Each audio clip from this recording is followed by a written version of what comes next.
Good evening, folks. How we doing? Third day of MLB chatting in the diamond. Tonight we got Marcus for Houston over there on my right. Might be the people's right too. Below me is Andy. How you doing? Or do you want to be Doing well. outdated? I never know. I never know what to call you on screen anymore. And if outdated, Andy, either one's good. All right. And then my co-host over there, Big Rich. How you doing? Doing good, man. Doing good. Watching the World Baseball Classic as we talk. Italy leads 2-0. So And see what who is- the U.S. plays tomorrow night. I think it's Italy. They're playing good. It's starting out, it will be. I did not expect this from Italy. No, nobody did. Mm-mm. I'm not even sure Italy did. No. Dude, they got like 4 bats and they're all alive. And I think they're all Kansas City Royals. Well, and Well, Pasquantino started 0 for 12. And then when he had that 3 home run game, it's just gone ever since. He's gone crazy. Right? So We're moving into 2026. As you see, Andy is down there. He's already stated the Chicago Cubs will be the World Series champions of 2026. What are your thoughts on that? Why do you think that, Andy? We're all in. We have to be all in. It's time. The GM is running out of time. So the Cubs are all in. And also who knows about 2027. So this is the year. We're ready and we're deep, as far as pitching. We got a lot of upside. So I'm excited. That led to my first question. Will Alex Bregman be the missing piece? Yeah, I think so. And obviously, last year we there's a lot of offense that we're missing, and I really like what Alex Bregman is going to bring the team. And you know what, he's a all around good dude as well. So I'm excited for what he's going to bring to the offense of the Cubs. Are you excited about his defense as well, or just the offense? Oh, absolutely, defense. Yes, absolutely. Take care of them, please. I thought we were going to get him. My previously. LSU side saying this, not my Astro side. No, my Astro side. We've already found. We replaced him a couple years back. We found out we got our new third baseman, and well, he's not new anymore. He's been with us for 2 years now. So Paredes is our new third base guy. And we're just replacing people like whoever we lose. After losing Maldonado, we got Diaz replacing him. And after losing Framber, we put Hunter as our ace and we pick up Tetsuya Imai. So we'll be fine. Rich, with the high risk, high reward rotation, do you think he can stay healthy for your Rangers? well, yeah. I mean, I think they've proven that they can. That DeGrom is back 100%, and he'll be fine. Evaldi may get banged up, but he comes back pretty quick if he does. The addition of Mackenzie Gore is a really big addition. Young kid, I think he finally comes into his own. He's been healthy, which is something that the Rangers pitching staff hasn't really had a ton of. But he's a durable kid. Jack Leiter really started coming into his own last year, and I think this year is the year that he blossoms. I've got him predicted to be an all-star this year. And then Jacob Latz, who's probably going to be the 5 starter, is another guy that he's coming off of an injury. But he's a big kid, can go long innings. Reminds me a lot of, I don't know if anybody remembers Colby Lewis that pitched for the Rangers in the early 2000s, early mid 2000s. But he's one of those guys that eats innings, throws strikes, and wins. Love the jersey. Yeah, I had to rep. I need an Xbox one. Yeah, I'll never own that. All right. Go ahead, Jerm. Or go ahead, Big Rich. Finish. No, but the big concern I have is the bullpen. I mean, I realize Robert Garcia is the closer on paper. And last year he showed glimmers of being a closer, but I'm still not 100% sold. If Kumar Rocker can do well in the bullpen, some of the arms that we've got in there, we lost Hobie Brenner to the Cubs, and that's a big loss. Or Milner, I'm sorry, to the Cubs, and that's a big loss. A left-handed arm, B a left-handed sidearm arm, and C a very consistent middle relief guy. Good for an inning, maybe two if you need him. But yeah, that was a big piece that I didn't like to see the Rangers lose. Mark, how will the bullpen survive without Hader? Mark, I've thrown darts at you. How will the bullpen survive without Hader? I think he's froze. Mark. Oh, there he goes. He moved. No, I wasn't froze. I got distracted watching a highlight. I'm watching Raw right now. But there's no watching Raw with us on live on TV tonight, buddy. I'm sorry. I told you I had a busy plan, but go ahead, ask me the question. I heard Josh Hader. How will your bullpen survive without Hader? Well, because we got other guys that can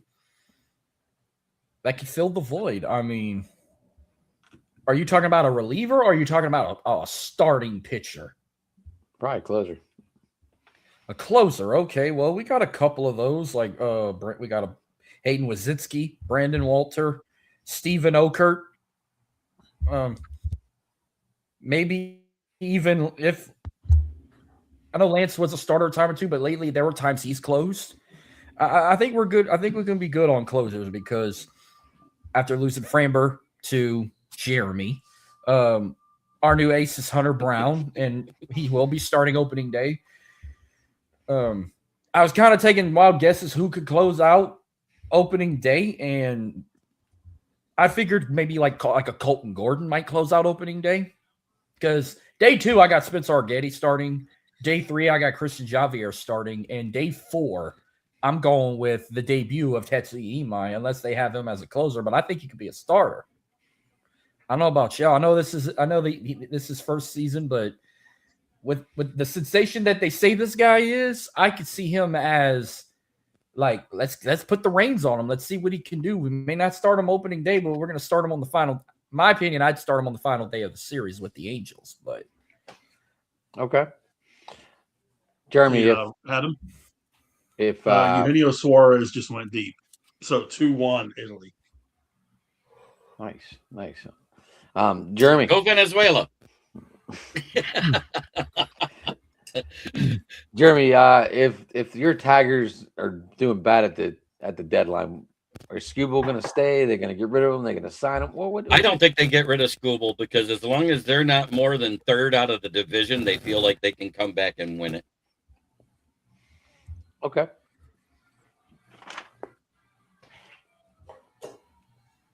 I think they're going to keep him for a playoff run, and I think they're waiting to see what that CBA says about a salary cap next year before they do anything.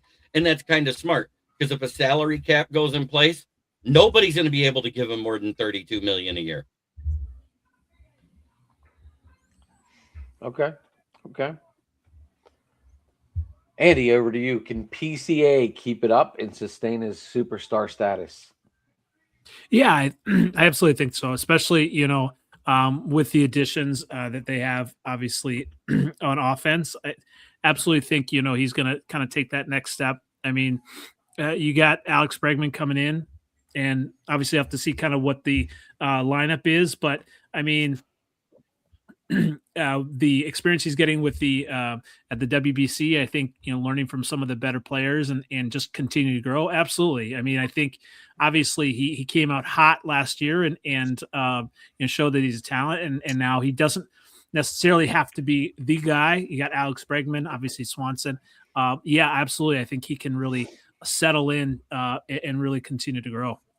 And Okay. Shula Berg, before he goes further, I have to do it. He asked for it. Yes. He asked for the music. I oblige. Okay. How we doing, folks, in the comments? I didn't realize I didn't have my comments showing on my end, so I didn't realize we were getting it. I got 4 comments already. 5. He goes, see that. "Thank you, my goat." And you guys can go nuts. Just to let you know, you two are not big Packer fans, but this guy is. Oh, hi, Jason. Hey, Jeremy. Lions, Yes. fan, what's up? No, the Tigers too. And the Tigers. Jay, I started my second round of questioning, but I'll ask you for the round one. Jay is a Dodgers fan, just to let everyone know. Yeah. Boo, Shohei- evil empire.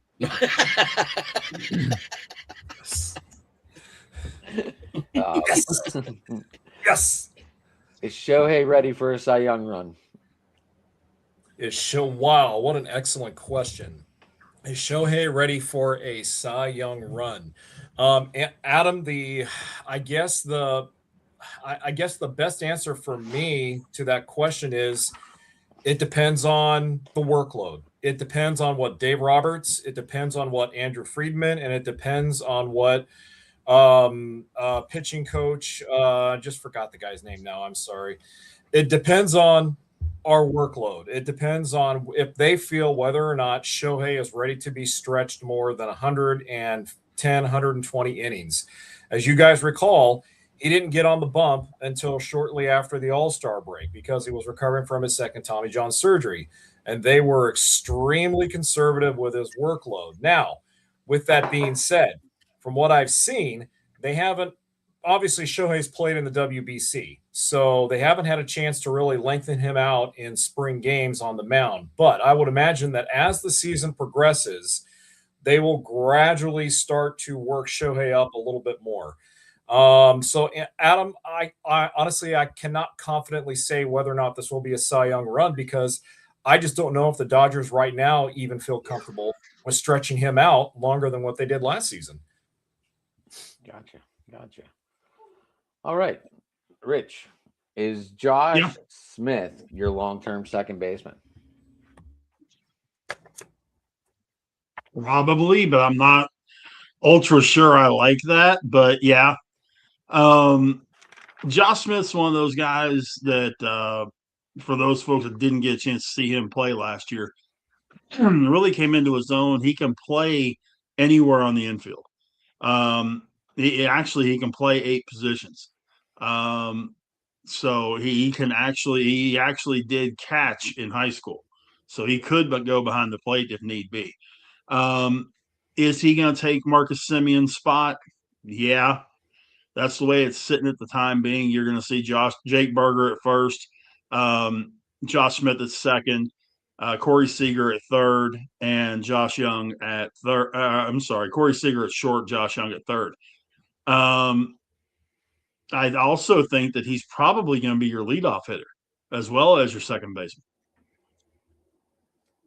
Nice. Marcus. Yes. He finally Sorry. got his name the first What's time. up, Jason? Sorry I didn't say hello. Marcus, that's quite all right. You're number one on my list, buddy, so it's all good. No hurt feelings here. Yeah, Oh. he's always number 1 on everybody's list, especially as a Saints fan. Good to know. Good to know. What a way to cheer me up after the shit I'm going through right now. Yeah, At right? least you got a Shane, and I mean the real one, the Cajun style, not the one that H-N? with my H-N? Hey Shane. Yeah, that's what he said. Well, I'm with looking Correa- forward. I'm sorry. I was just letting Jason know. I'm looking forward to playing the Dodgers again around Cinco de Mayo. So sometime in May, we're going to have to get together and do like we did for 4th of July, do a Astros-Dodgers preview once again. Because we nailed that one out the park last 4th of July. Yeah, we had some great fun doing that, as I recall. Let's make it happen, bro. Do it the day of Cinco de Mayo and say, "May the Sith be with you." I thought it was the 4th be with you. because you're playing the evil empire. You got to do it that way. Well, Revenge of the Sith, buddy. Revenge of the Fifth. oh yeah. And tomorrow. Oh yeah, and St. Patty's tomorrow. I'm gonna be. Jeremy saw it. He knows what I'm bringing to the table tomorrow night for our open mic for St. Patty's Day. I got that boot. I think I might have to break my own promise to my friend and crack that for St. Patty's Day.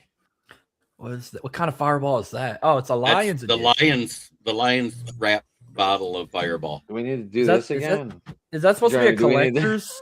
Or you Yeah, can go buy another And then one you and join drink in with the Jameson. Big Rich, bring a beer.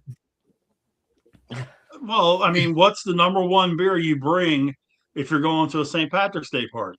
Green beer. Guinness. Rolling Rock in the green bottle. Either Rolling Rock or Guinness. It's one of the two. I'm You drinking bring Rolling Michelob. Rock in the green bottle, and you got it covered. Guinness Andy, do tastes you, like do you ass, do anything by for the St. way. Patrick's Day, Ann? Andy, do you do anything for St. Patrick's Day? No, sir, other than my Coke Zero. So Gotcha. Who? I'm pretty boring. So Oh, It I'm happens. Not drinking. boring. I'm Like- drinking like- beer in this. I'm drinking beer in my big giant boot mug that I got in Germany. Nice. Like the movie. Yeah, but I didn't go to Germany. My brother went to Oktoberfest and brought me that back. All right. So with Korea, Pena, and Paredes, how is that going to sort itself out? Be the middle of the infield. That's the best I know infield you Pena- can. That's the best infield you can ask for. Who's going to be Pena- the odd man out? I'm thinking. The odd man out. Not Altuve, I can tell you that. Probably, if not correct, probably Paredes. Because you got Pena at first, Altuve at second, Correa at shortstop, Paredes at third, Diaz at catcher. And then the outfield, you got Cam Smith, Jordan, and who was the other one? I think Josh Hader? No, Josh Hader's a You- pitcher. Shit. No, not Josh Hader. Fuck. you're welcome. You're welcome for Paredes, by the way. Got him. Oh, from Cubs. you're welcome for Bregman. So, oh, Jeremy, you got a nice outfit compliment. Thank you. Love it. I did the PlayStation one night because the military one I wore last night. I can't wear the same thing 2 days in a row. That's just tacky. That is bad. Anyway, probably. You know what? The other outfielder could be. Altuve.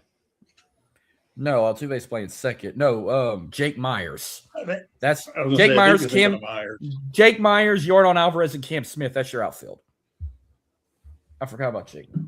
I'm thinking of the wrong Jake Brown, but he plays for LSU. Jeremy, can the Valdez and Verlander bring Yins a title, or is that not enough?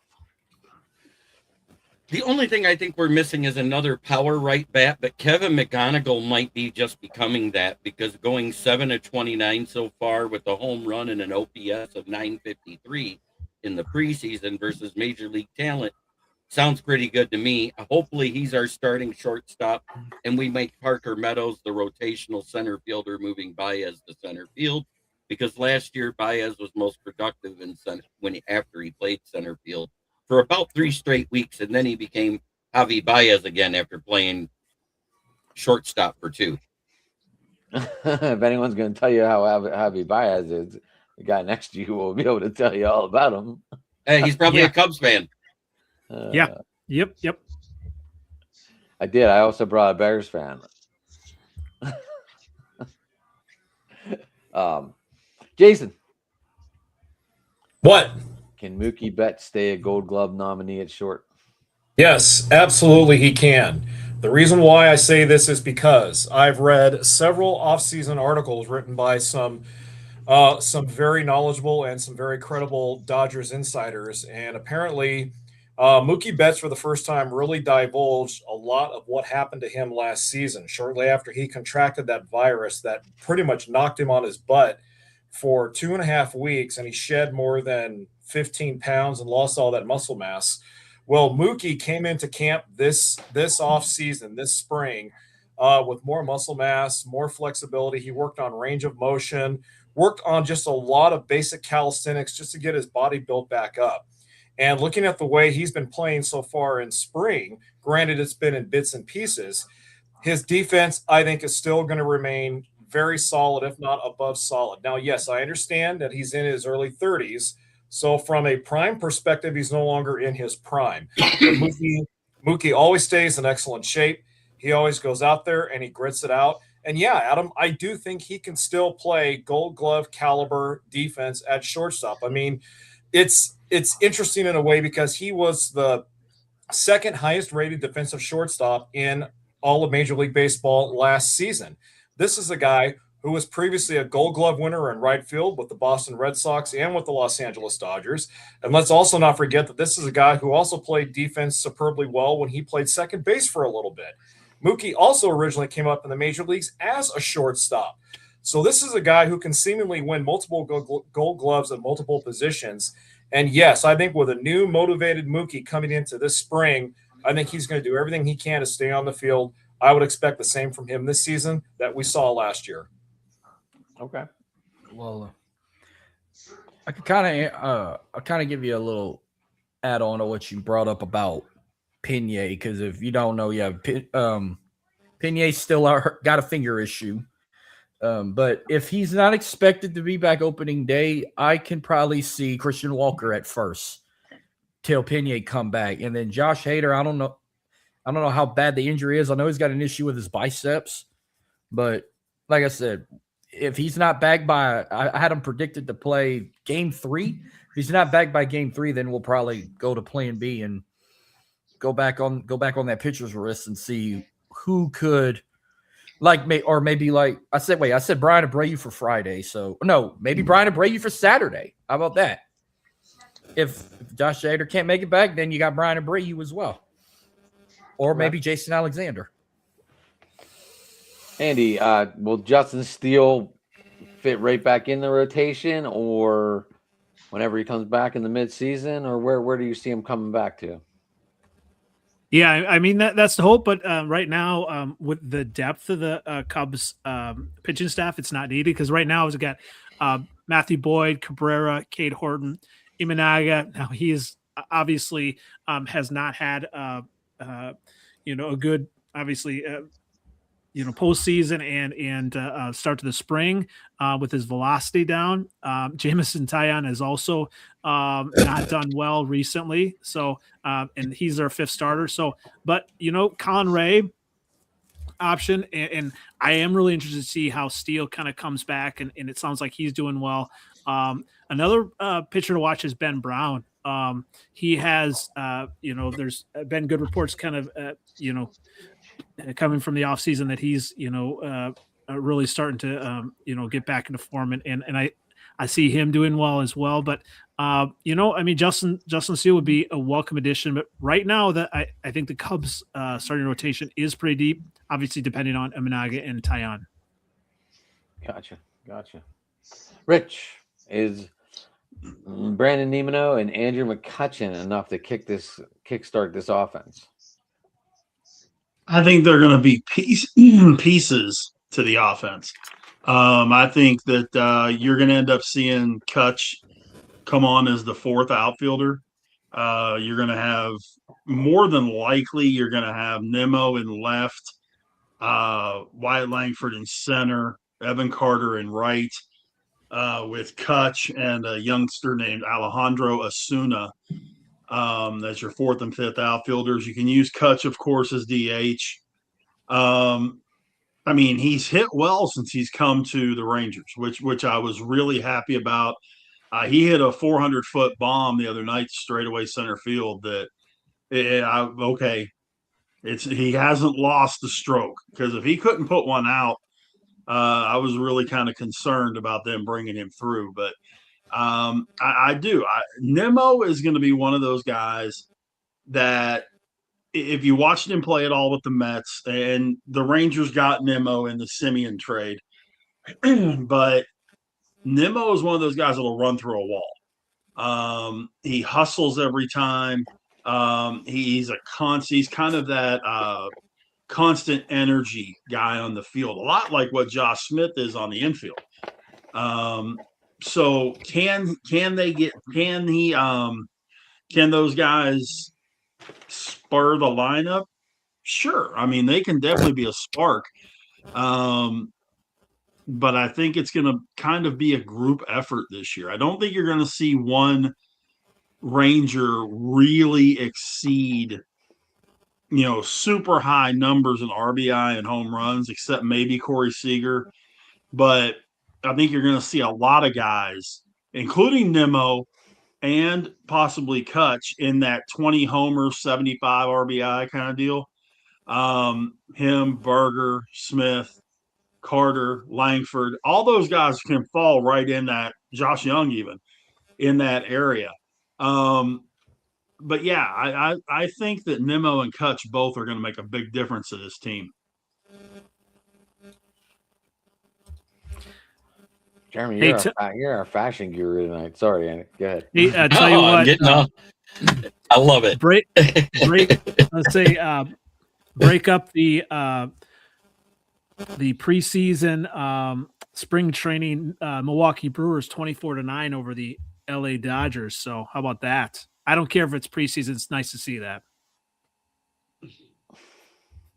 That's because 3/4 of the Dodgers are put in the WBC. I'll take it. Yeah, it's good to see Blake Trinan hasn't lost his stuff. He threw his best wiffle balls out there today. Way to go, Blake. I heard he was working on throwing cantaloupes. Give him a little bigger target to hit. No, that was Kirby Yates last season. No, actually, correction. Kirby Yates threw a lot of coconuts across home plate last season, so I correct myself. Hey, wiffle balls, cantaloupes, they're all the same, Big Rich. And as good as Kirby Yates was for the Rangers when they won the World Series in 23, that's how bad he was for y'all last year in LA. I mean, I couldn't believe he was that bad. I mean, I'm glad we didn't re-sign him now. My wife would get frustrated at me every time we'd watch a game because when Doc and Mark Pryor would go to Kirby Yates and bring him in, I would say every single appearance, great, here goes the lead, here goes the lead, here goes the lead. And she would always tell me, oh, you're being such a pessimist. Oh, you're being such a negative Nancy. Well, lo and behold, what happened? There goes the lead. There goes the lead. Oh, look, there goes that go-ahead 2-run home run that just cost the Dodgers the game. Again, I know Kirby's human, just like the rest of us. He's prone to mistakes, but still, when you're throwing meatballs that go 40 miles per hour down the middle of the plate, hitters are just feasting on them like they're at a Minnesota buffet. So Kirby Yates, wherever he's at, good luck. Oh, he's with the Angels, I think. Wherever you're at, good luck, my friend. We definitely don't need you. Hey, are you telling me that just as picky as a fat kid at a Golden Corral? Oh my I'm God. telling you twice as picky, Jeremy. Adam knows where I'm going with that. Back to the Saturday night. God, that was fun. You got to admit, that was the most fun half hour we had of my show ever. Big Rich, you missed it. One of our viewers said that comment, and he got lyrics off of AI, and I actually wrote a song using that as a topic on Donna AI and Country, and they were hilarious. Gotcha. It was a long night. It was a lot of fun. Well, Marcus, will Tats be? I'm going to call him Tats because I don't really want to go into his whole name. Will Tats be your missing piece to your rotation? Maybe, I would say, because like I said, I don't know if they're going to make him an official starter or he'll just be a relief pitcher in his rookie season. But I think with how phenomenal and well known he is around the world, I can't see him as a starter. He may not start, like I said, he may not start opening day, but I could see him starting the final game of that series with the Angels. Okay. But it's Tetsuya, if you can't pronounce it. Tetsuya Ime. I like Tats better. Tats sounds good, but I like the guy with the first.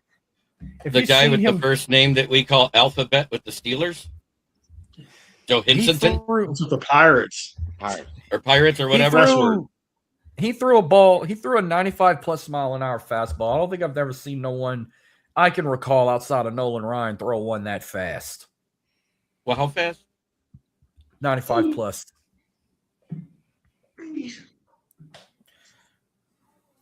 Sorry. Home plate ump in the World Baseball Classic just took 95 square in the face. Ooh. No, what college team was it where the pitcher threw a fastball and when he hit the bat, he hit him right in the eye and his eye was completely swollen and he had like shit hanging out of his eye. I don't remember who it was, but I remember seeing that. It was. Yeah, I mean, this it was looked bad. like It meat. hit him. Oh, it hits It hit him square in the right between the eyes of the face mask. 95. Probably cracked the skull. Was that Strasburg that threw that? What's that, Ann? Hey, I got to bounce. I got to bounce. So appreciate you including me, and go Cubs 2026. We're gonna dethrone the Dodgers. So Go for it. May the force be with you. Andy, you want to tell people how to get a hold of you before you get out of here? Yeah, you can find me on NFL Outdated on Twitter X, on YouTube, on Instagram, and Friesen4 Pod on TikTok. 9:30 CST Wednesdays, we do our NFC North roundtable. Obviously, we take turns crapping on the Packers, which is fun. So, especially now that we own the Packers, I love it. Oh, I already followed you. You own the Packers a lot. All right, be specific.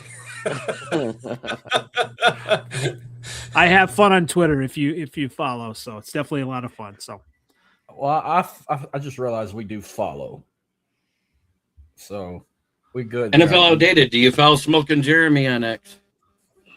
I believe so. Maybe let me take a look. Good. And I know I usually follow back. All right, I just followed you on Instagram. And reminder, don't my personal after 17 years, my personal X got hacked. So don't open no messages.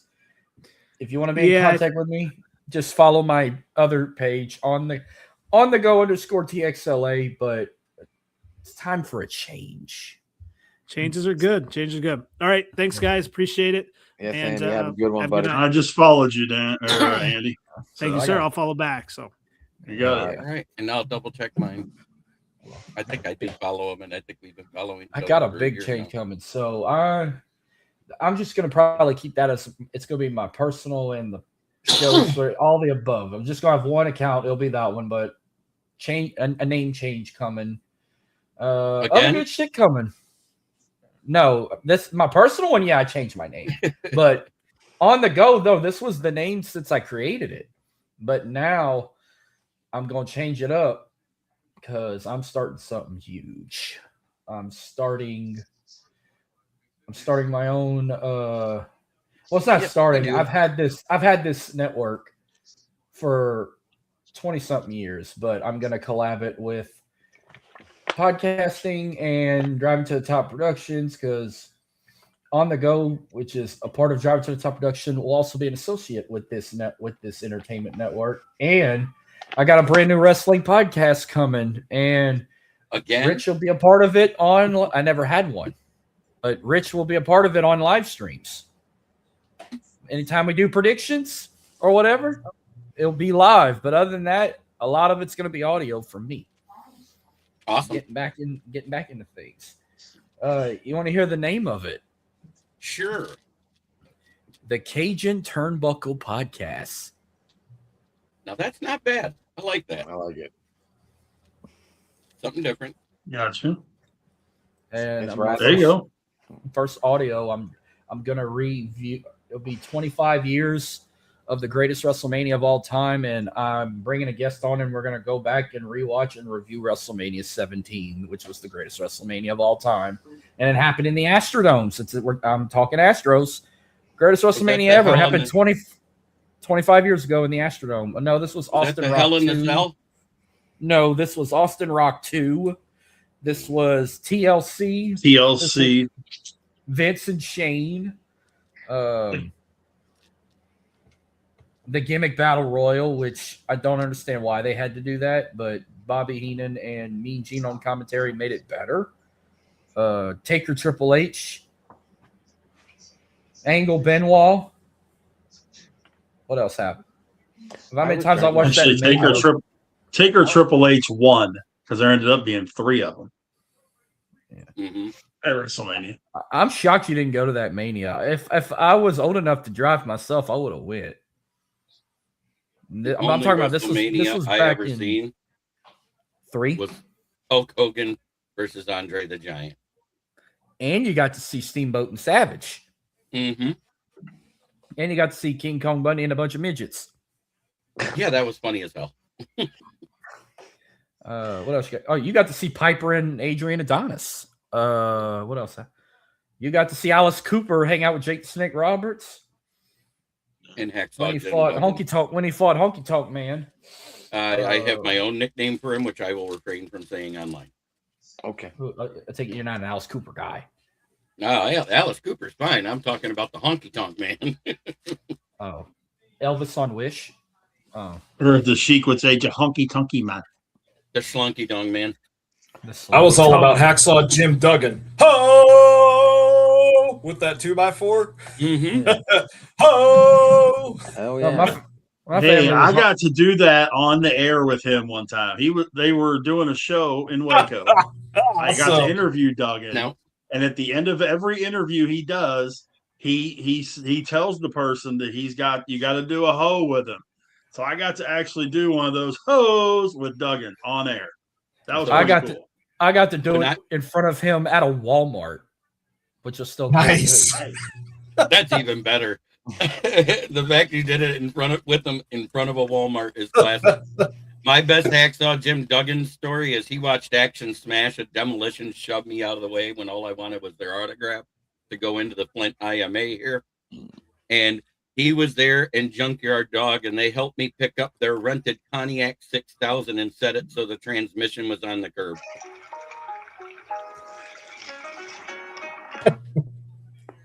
That way, when they came out to leave, they couldn't.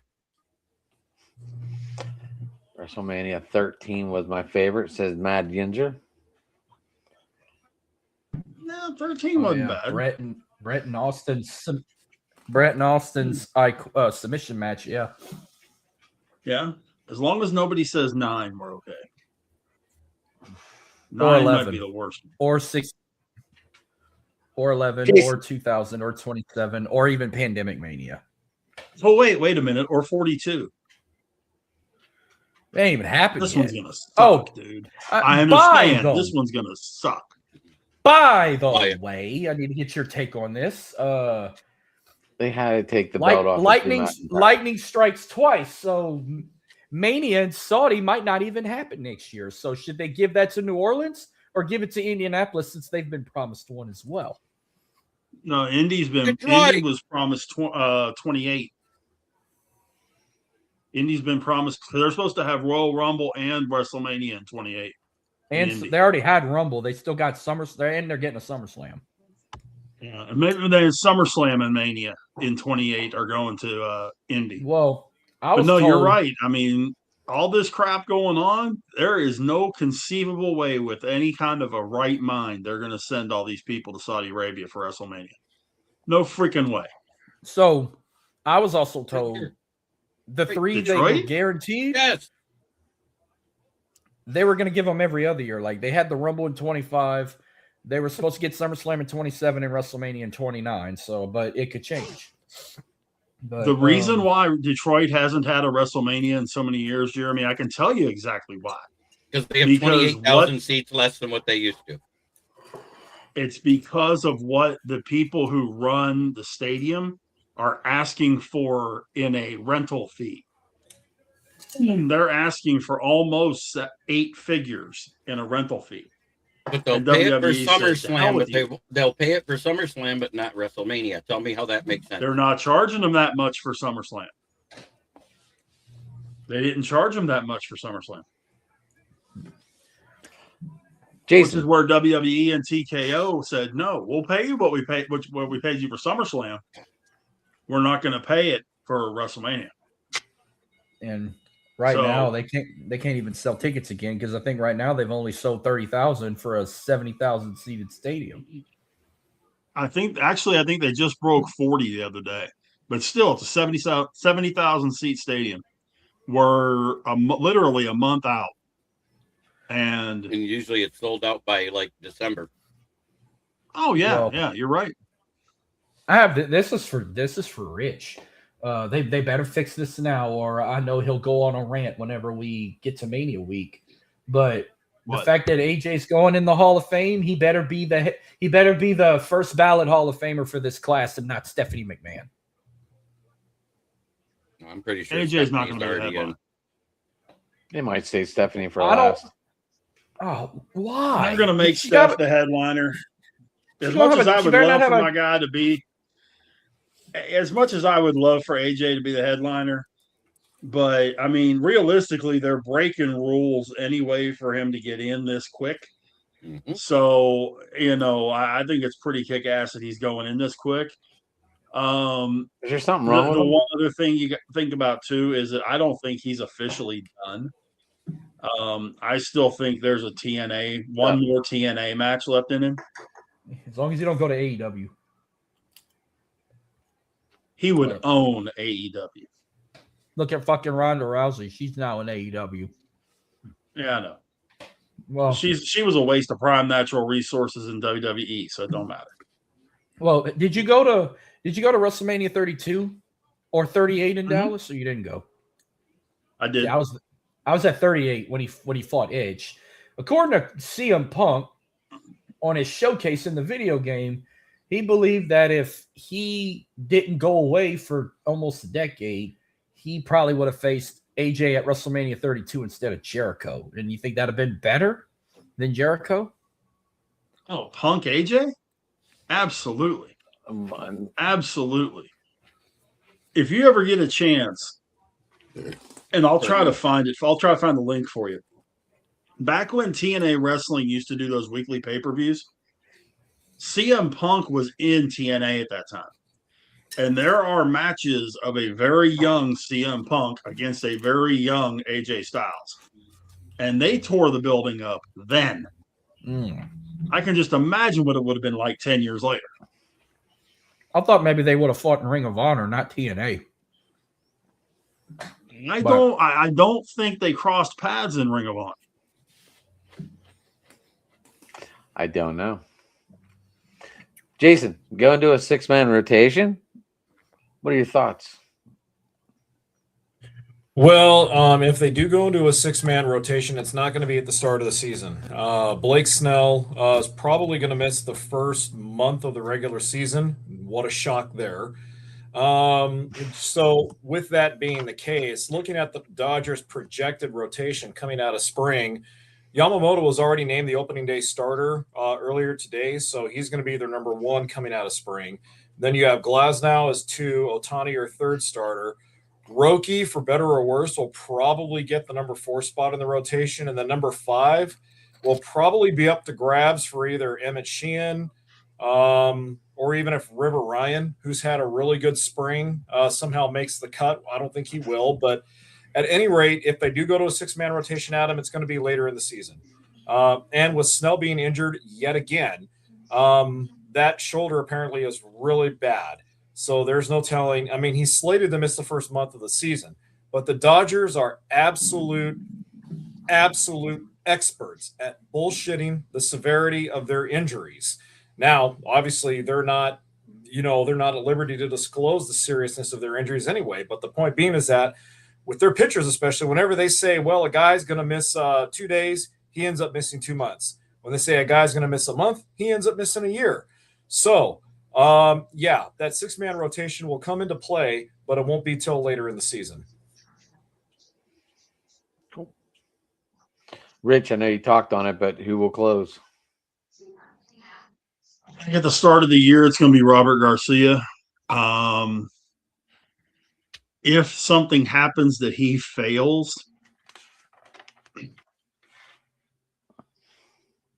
that becomes a really good question. I don't know if they're going to try to mold Kumar Rocker into a closer. That might be his best possibility. Chris Martin will be there, but Chris Martin's 39, and I can't really depend on Chris Martin being that guy. So I'll say Robert Garcia to start with. Is he going to be the closer at the end of the season? That's going to be up for debate. Okay. Marcus. That is one of the questions though. Is Altuve going to be moved to the outfield? There's a there could be a possibility because of a guy by the name of Bryce Matthews, who has been getting reps in left field to increase versatility. And he's also got a primary position, the same position as Altuve, second base. So, but if we're talking about outfield, you're going to have to take that with Jake Myers, not Altuve. I think Altuve might be more of second base unless they do a rotation. If they do, then he'll go outfield and put Bryce at second. But he could rotate unless there's like an injury situation. Okay. Jeremy, is McGonigal ready? I think he is. But I think right now they're probably going to have him in that 25 man going to the live end, but I don't know if they start him right away day one at shortstop. I think they should. And like I said, they should move Parker Meadows, who's an offensive liability, into rotational and make Baez the starter at center field so Kevin McGonigal can start at shortstop. To me, that makes more sense. Because then when Baez needs a rest, you're not losing anything on defense. You're just losing 20% in the average. And that makes more sense to me. And I think our starting lineup, and I hate to say that they're going to put him third, but then it protects at the front and the back end of the rotation. It's going to be Skubal, Frambe, Flaherty, Mize, and Verlander. That's what it sounds like they're going to do. And I think that third day is basically going to be a bullpen day because Flaherty's only good for 3 to 4 innings and then he's toast. And I think we're going to do that through May, which is when Jackson Jobe is supposed to return. I'm going back-to-back questions on you. Okay. Can Riley Green be an elite superstar again? If he gets back to leveling out his swing instead of swinging for the fences and anything even close to the plate, and when I say close, it was almost as bad as Javi Baez because he had more strikeouts last year. He was one of the only outfielders to have almost 35 home runs and 200 plus strikeouts. The only outfield in the whole major league to do that, and everybody complains about Judge striking out too much. Mm-hmm. Jason, is Dalton Rusher the future catcher for the Dodgers?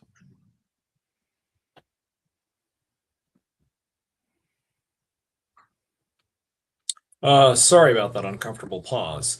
Is Dalton Rushing? I just saw smoke coming off your head. I thought you were thinking. Well, actually, I kind of was thinking. And to answer your question, no, I don't think Dalton Rushing is the future at catcher for the Los Angeles Dodgers. One thing that really confused me with the Dodgers' plans with Rushing was that when they signed Will Smith to a 10-year contract extension 2 seasons ago, that pretty much left me thinking one of two things. Number one, they aren't entirely confident with that dearth of talented catching depth they have in the minor leagues.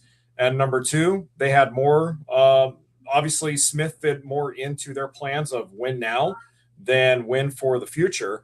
With Rushing, he still has a lot of holes in his swing. Defensively, I still think he needs a little bit of work. He did pop up in trade rumors last season at the deadline. The only reason the Dodgers didn't move him was because they weren't going to be content with getting a couple of rookie ballers and a player from single A in exchange for a catcher who runs the number 5 highest rated catcher in all of AAA and Major League Baseball. So yeah, Adam, I don't think he is our future. We have so many other guys in our minor league system right now at the catcher position that are panning out really well, especially a kid named Sosa. So I think eventually at some point the Dodgers will use Rushing as trade bait. And it may be this season, it may be next year. Who knows? Gotcha. Yeah, Sosa played last year for the Great Lakes Loons in single high A ball. He's a really good catcher. Yeah, and Jeremy, it's funny you mentioned that because Sosa is the kid that they are really high on. In some ways, the Dodgers have been really frustrated with their prospects because I remember way back when Diego Cartaya and Keibert Ruiz were untouchable. And then they go and they trade Ruiz to the Washington Nationals. Cartaya is now lingering with some other team's single A club or rookie affiliation team. And now Rushing is, oh, thank you, the Tigers. And now Rushing is starting to fall into that same cesspool of prospect mediocrity. So, I mean, I wanted to see these young guys develop and take a crack at the major league roster. But, as long as Smith is there for another 6 or 7 years, Rushing won't be. So, but Sosa, though, I love Sosa. I think his upside is tremendous. I think he's in Double-A this year, correct? Yep. Sosa? He's starting the year in Double-A because 4 of their guys in Double-A will start the year in Triple-A this year. So Sosa is quickly ascending the ladder there in the Dodgers farm system. So the only reason why I know about the Dodgers farm system is because of the Great Lake Loon single high A affiliate right here in Michigan. So I follow them, especially since I lived for 15 years in Bay City, Michigan, which is just 10 minutes away from Midland. Oh, awesome. Cool deal. I got to see Clayton Kershaw pitch as a rookie. Nice. Nice. Rich, what is all this talk about Sebastian Walcott? Sebastian Walcott is a very talented young man. He really is. If I remember correctly, he is number 7 prospect in baseball. Bad part is he's going to miss 5 or 6 months right now with an arm issue. But he's 20 years old. He's 6'4". He's supposed to be the guy that takes Corey Seager's spot when Corey Seager hangs him up. He's a shortstop. He's one of those guys that that remember when Elly De La Cruz was coming out and everybody was saying such great and high praises for him. Very similar. He doesn't have De La Cruz's arm. But you don't need that at shortstop. He has the speed, though. He has O'Neal Cruz's speed at short, and he's 6'4", $190, and he hit a couple of balls in spring training last year that I don't think have come down yet. So the other thing that he did in the minors was play tremendous defense with his range. Up the middle, even to the second base side of the bag, he can make plays. He's extremely quick to that left side. He strikes out a little bit, but not as bad, as some guys do. Last year in Frisco, 552 plate appearances, 108 strikeouts. He batted 235, hit 13 or 255. I'm sorry, hit 13 bombs, drove in 59, and stole 32 bases. The key to the stat line though is that he walked 70 times. So he's gonna walk. He's gonna strike out, but he's gonna walk a lot too. Big frame. This kid could be the next in a line of really stud shortstops coming into the major leagues. Like I say, the bad part is he's out 5 or 6 months. But for 2027, if there is a 2027 or 2028, look for Sebastian Walcott's name to be on the opening day roster for the Rangers. Maybe it's short, maybe it's second, to eventually go to third or go to short. None of the players want a salary cap.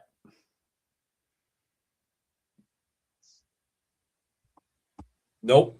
The reason, one of the reasons why the players don't want a salary cap is because they don't trust the owners. They feel that if a salary cap was agreed upon across the board by all, if not most of the owners in Major League Baseball, that would give them more incentive to manipulate overall salary, performance-based incentives, and that would give them free reign to just manipulate the salary cap in general. And the players also believe that even if a salary cap is instituted, it still would not prevent the mid to small market owners from not spending money to make their teams better. In fact, they think it would embolden those owners to not spend even more. So, and look, I can't say that I disagree with the players' feelings on this because, I mean, hey, let's face harsh facts here and harsh realities. Professional sports owners aren't exactly the most upstanding of people in the professional world. They are business people. They're in the business of making money, and that business is sports entertainment. And they don't have an excellent track record when it comes to trust with the players. Now, with that being said, you know, I have a sliver of hope that somewhere along the line, maybe both sides will agree to some type of a salary floor or a ceiling of a certain amount of money that both sides will agree that will be spent or dished out. But bottom line, it comes down to trust, and the players do not trust the owners, and that's why there won't be a salary cap agreed to by the players. Well, the other part of it too is if you put that in place, you have to eliminate these deferred payments. And Absolutely. you know, the salary that you're, and see, that's one thing I don't understand about the NFL. If you're going to have a hard salary cap, have a hard salary cap. Forget all this renegotiating contracts and putting this into that part. Okay, if you're paying X player $25 million a year, he counts $25 million to your salary cap. Period, paragraph, end of discussion. You know, whether it's incentives, whether it's whatever it is, if you're paying him X amount of dollars, that counts toward the salary cap. And I mean, once you hit the salary cap, you're done. You can't go over. Sorry, you can't sign that free agent you want to sign because you only have 57 cents until you hit the salary cap. And I think it would force teams to be more conscious of how they're spending. I think it would make teams be more conscious of signing players longer because you're not going to have these guys. And I'm going to use the Dodgers for just a quick second. I'm not blaming it on the Dodgers. But the Dodgers, I know, have got at least 2 or 3 or 4 of these deferred contracts that are deferred for like 10 years. I know Ohtani's is like that, and there's a couple other ones that they're getting paid really, really light dollars now, and then they're going to get ukos of dollars until they turn 70. That would be eliminated with the salary cap. Now, obviously, you'd have to grandfather the contracts that are already in place. But that would have to be agreed upon, too. I think if you were going to do one, you got to do the other. Something else, like you said, the floor, I think, would be big, too. Yeah, something else too, Rich, that we're not considering with a salary cap is unlike the National Football League, which does not have a minor league development system for its professional teams. If a salary cap is instituted, it would affect minor league baseball as well.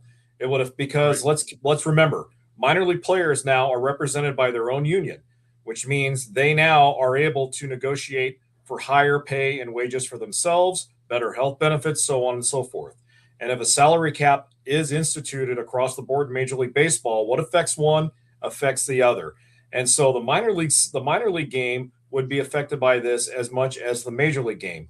Much to a lesser or larger degree. I mean, that would have yet to be determined if it was ever implemented, because obviously there are a lot of minor league organizations that are a lot better off, like teams in the Dodgers organizations, than there are like teams in the Marlins organization. Teams that have the lower ranked farm systems that don't put enough money into those farm systems would suffer greatly. So we need to factor that into the equation as well. How would that affect all of the thousands of minor league teams across the country, not just AAA, but AA, single A, rookie ball, independent league ball? It has a trickle-down effect with long-term ramifications for everyone.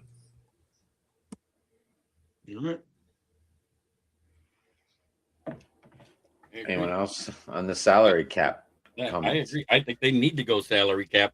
I hate this deferred stuff because it's not the same as restructuring a contract with 2 void years. You're talking about taking $580 million of somebody and putting it after his career is done. That's a big difference.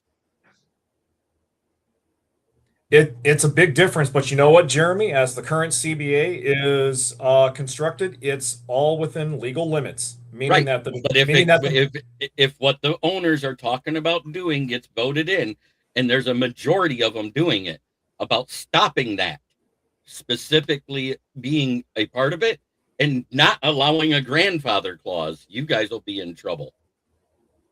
Well, and if that's the case, then we're just going to go ahead and we're going to eat crow and we're going to reap what we sow. You know, I'm not going to sit back and cry and be a Dodgers apologist for all these players that they're going out signing to these deferred contracts because Los Angeles I know you're not.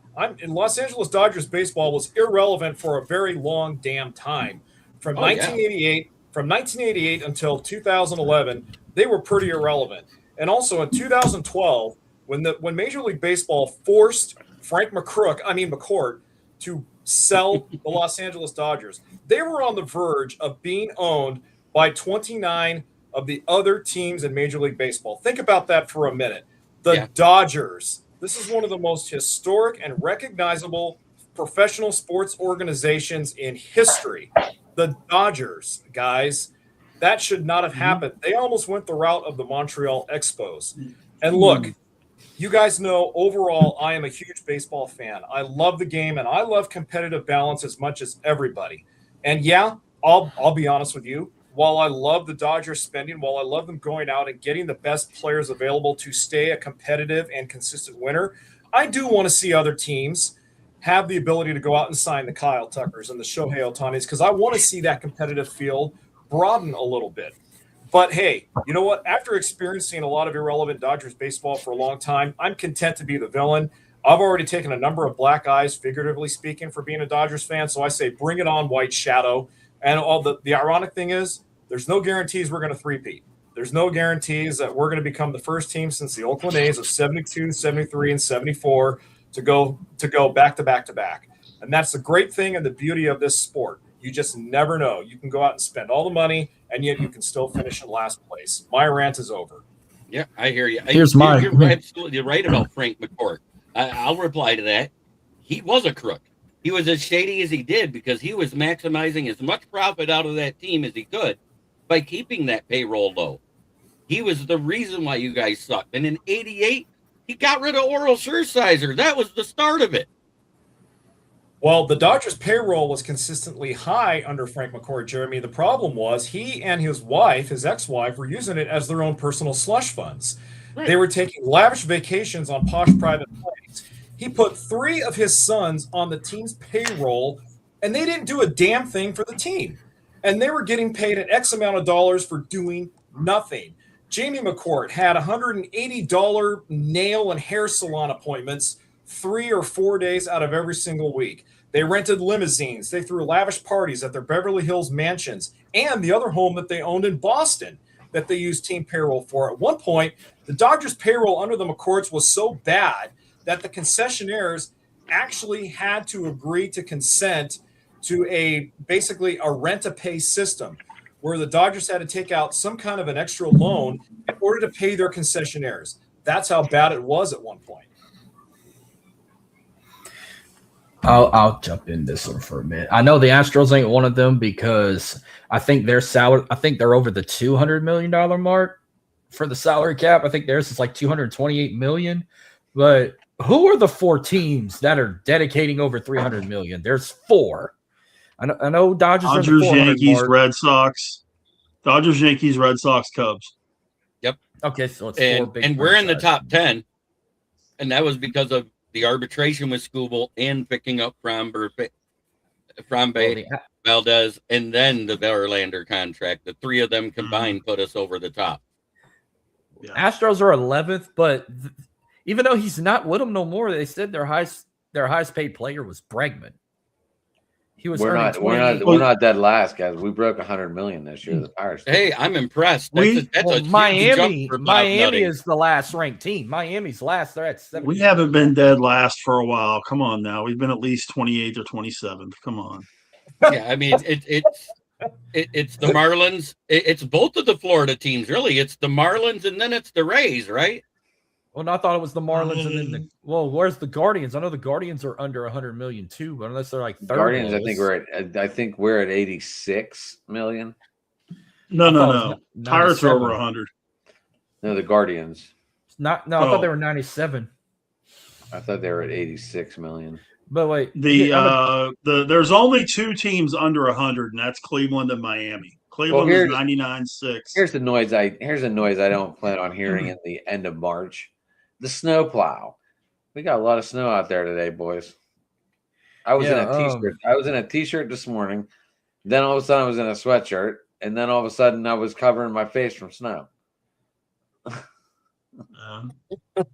By the way, the Pirates are 23rd in payroll. We're moving on up. We're the Indians. Washington, Tampa, Colorado, the White Sox, the Twins, Indians, and Marlins are paying less. As a Dodgers fan, I would be in favor of a salary cap. That's one thing I will not argue, and that's one thing I will agree with all of you on. As a Dodgers fan, I would like to see a salary cap. Whoa, I don't want to see a salary cap. Okay, that's fine. I just wanted to clear that up.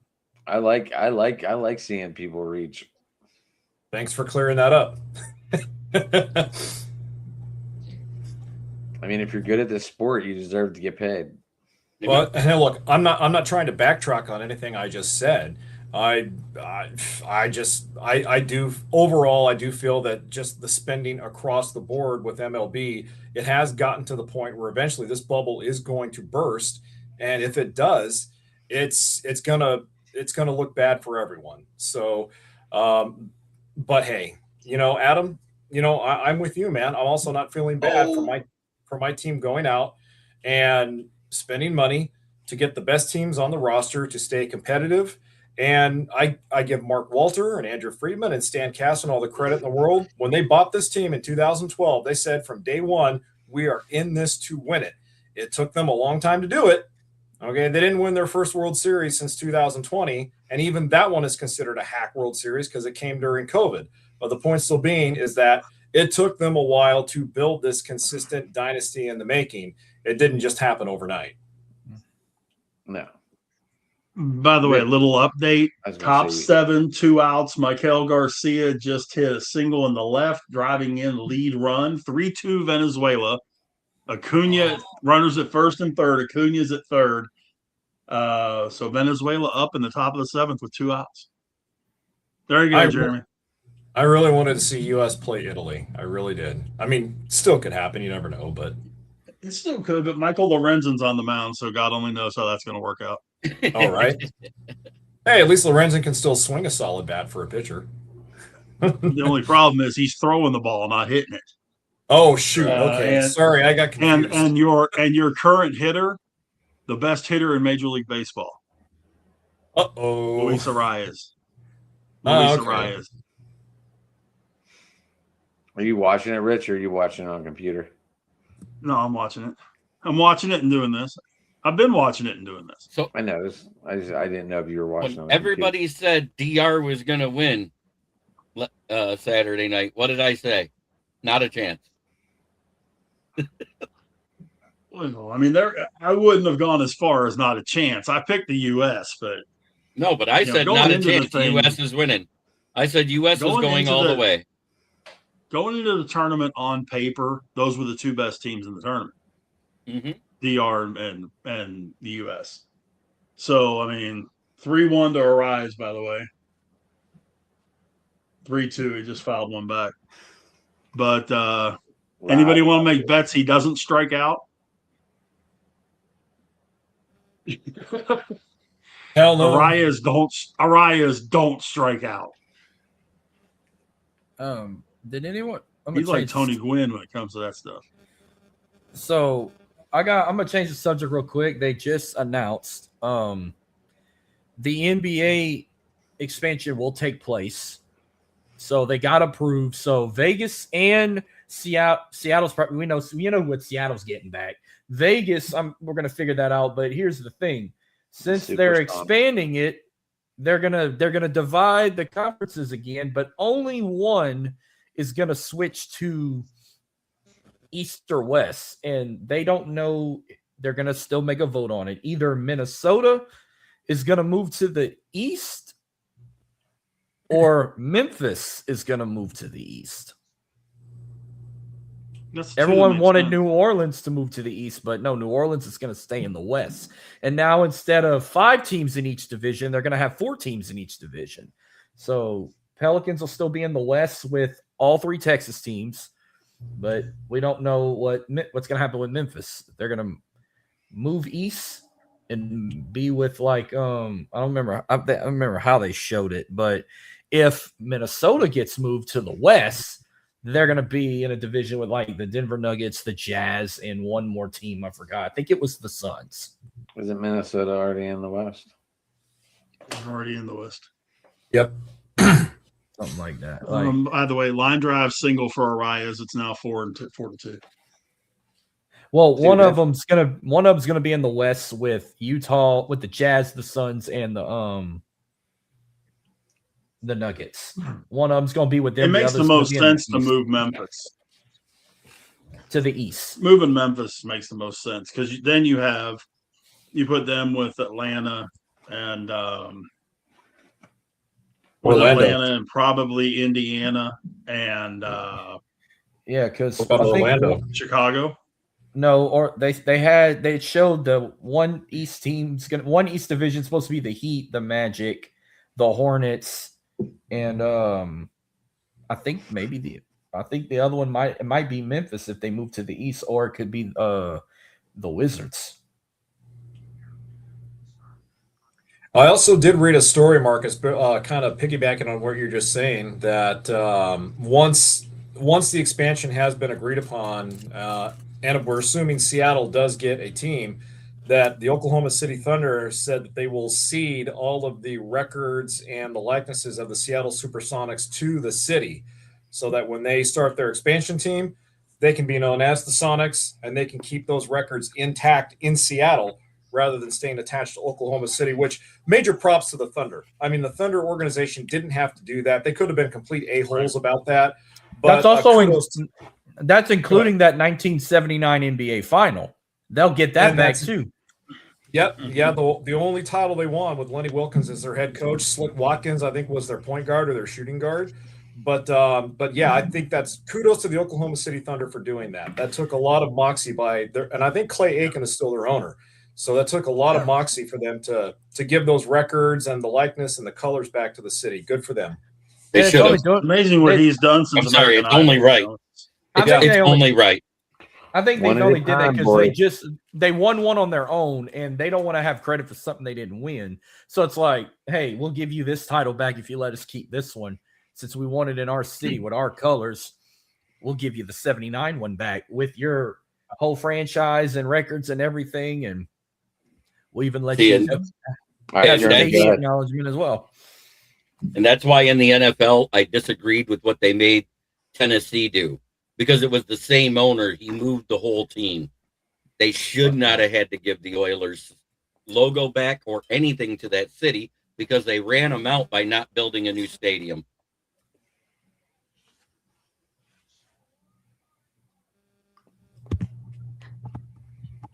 Aren't they going back to the colors this year?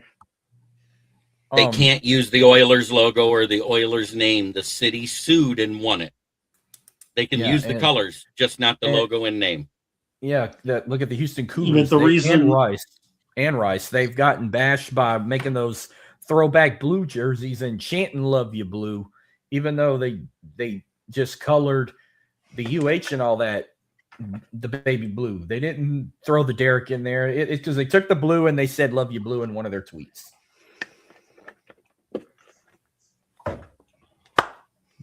Houston's petty. That's what I got to say. Well, but if I remember correctly, that's what I'm double checking something.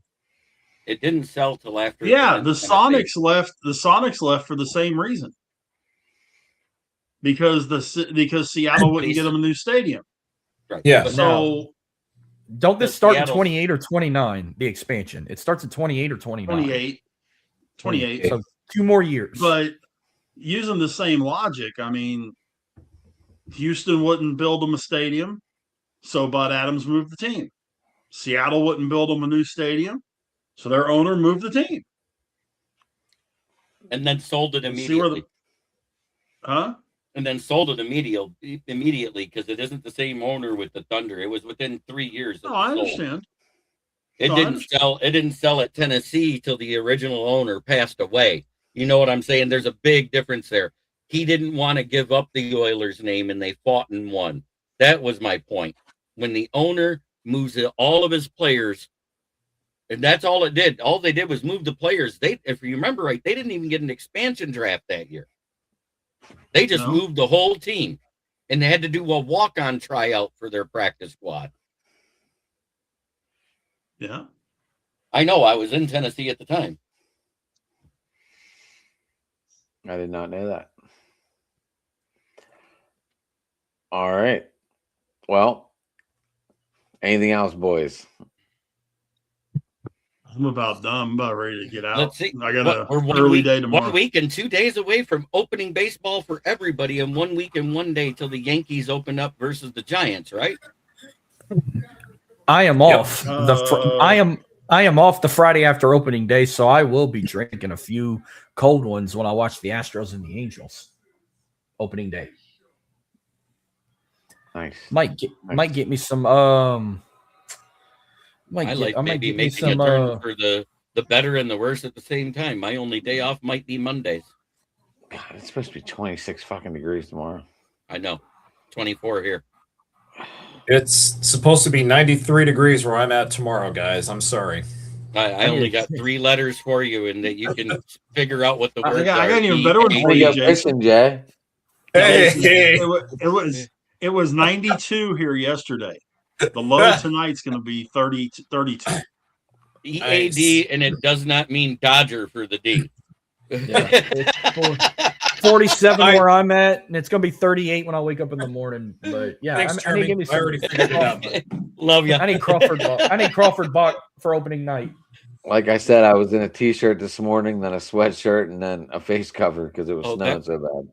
That was the way it I've was been yesterday. Within the last 24 hours, we had winter, spring, and winter again, then back to spring and winter. Adam, this I've been is the world's smallest violin playing for you right now.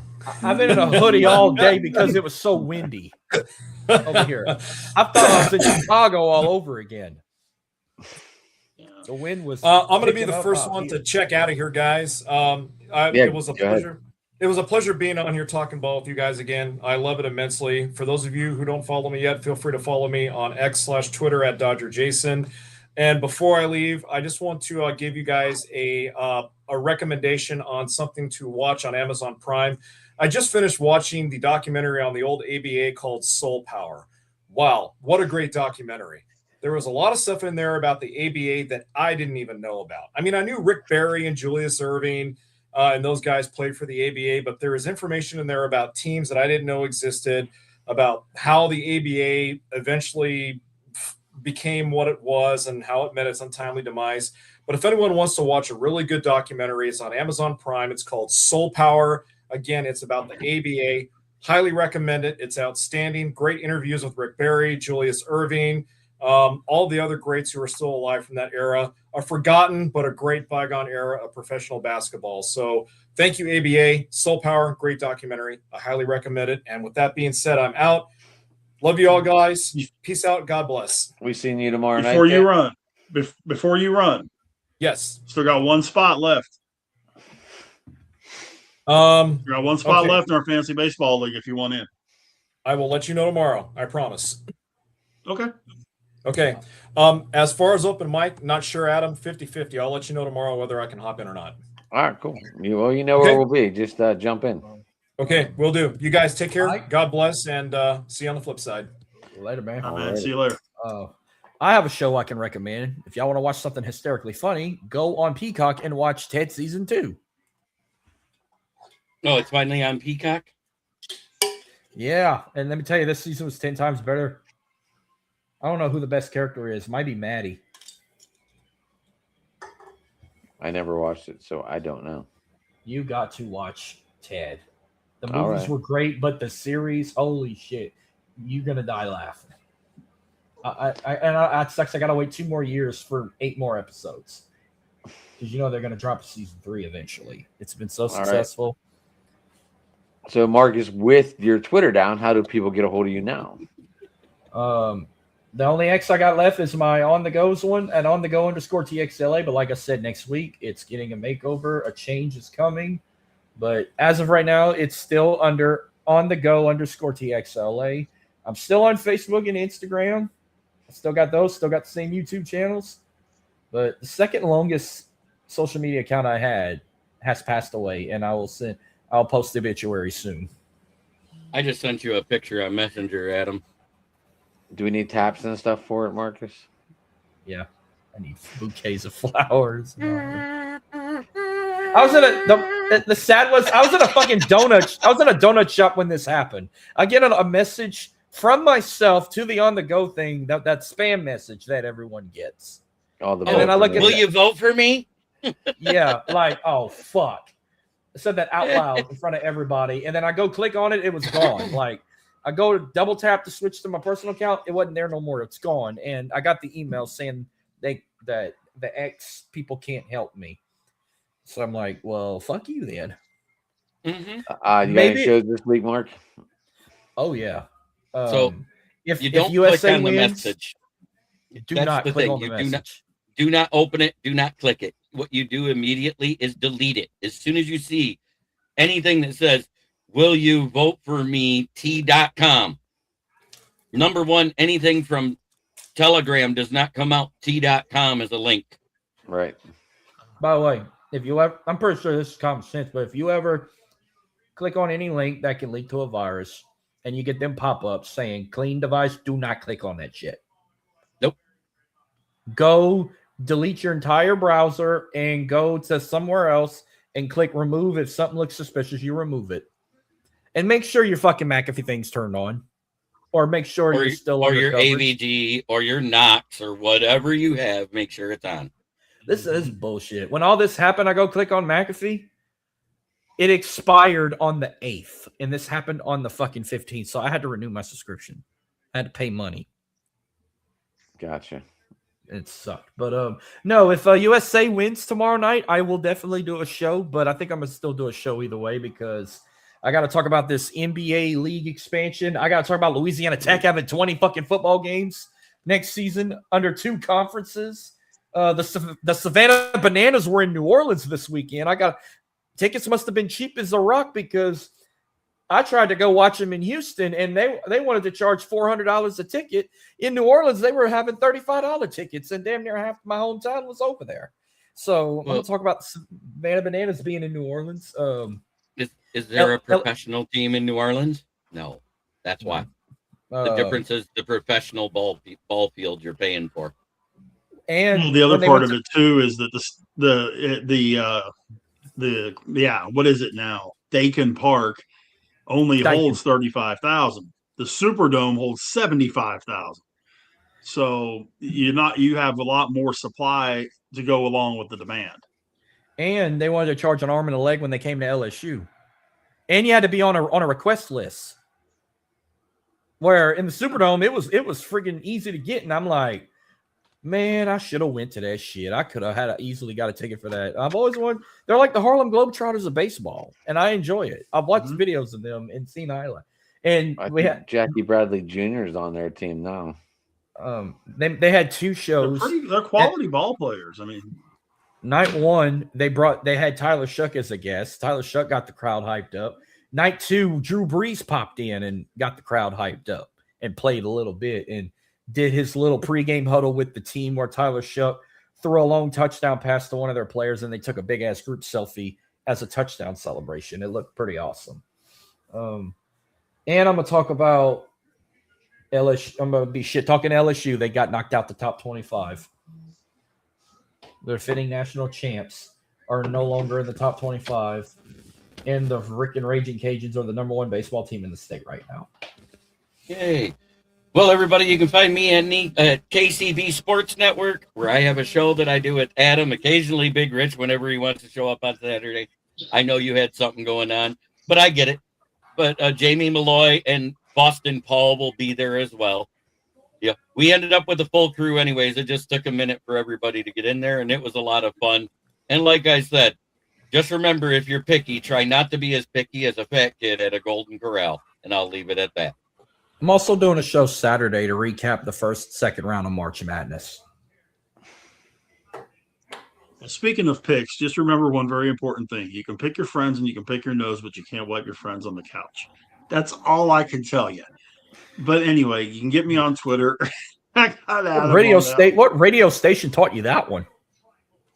None of them did. I've had that line since school. Big Rich 8371 on Twitter, X, whatever we're calling it this week. The Facebook, just my name, Rich Richardson, and of course here Monday's been doing this thing with Adam and the gang. Tomorrow night, open mic night. Wednesday night, Steel City Sports Talk with me and Adam. Really have a lot to talk about. I've had a lot to talk about the last couple of weeks, but now that we're getting close to opening day, cut downs, things of that nature for the 25-man roster, we're gonna have a lot to talk about this weekend next. So don't miss us there. But yeah, I gotta fly, guys. So I will catch y'all on the flip side. Have you ever said the line I always hear on the radio a lot? Remember, you're not fully dressed until you put on a smile. No, because that's just like 1,000% corny. I heard just that like the line of it doesn't cost a thing to be nice. I heard that on the air, and I said, I gotta ask Rich that. Yeah, they can have that and put that with their pumpkin spice and just set it over on the side over there. Put it right over there. Okay. Yeah. Night, guys. All right, Rich. Later. See you tomorrow, buddy. See you tomorrow. Marcus, I just sent you something. Let's see. Oh, you just got it. I heard it. Oh, you made me a logo. I already got a logo made. I'm gonna show it to you. But, huh? No, you got one. Yeah. I'm gonna show you the one it made me, and I absolutely loved it. Like, I just put that I was from Louisiana and I wanted to start this show, and then this is what they made me, and I absolutely went with it. Like the first logo they made me.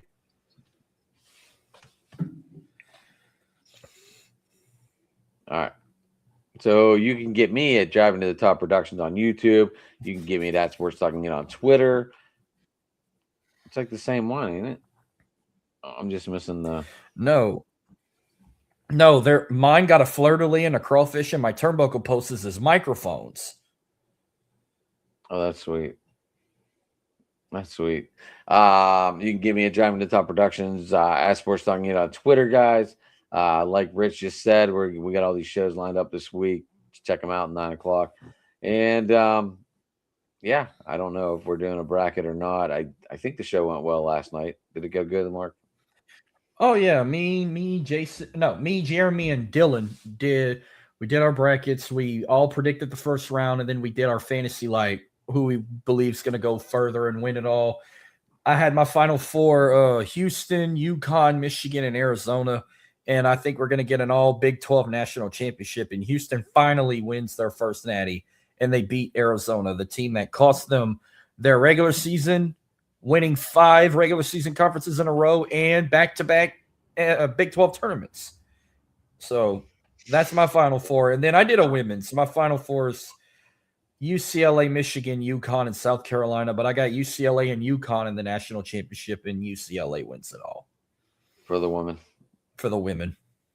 I got LSU getting knocked out in the Elite Eight because they're in the same bracket with UCLA. Gotcha.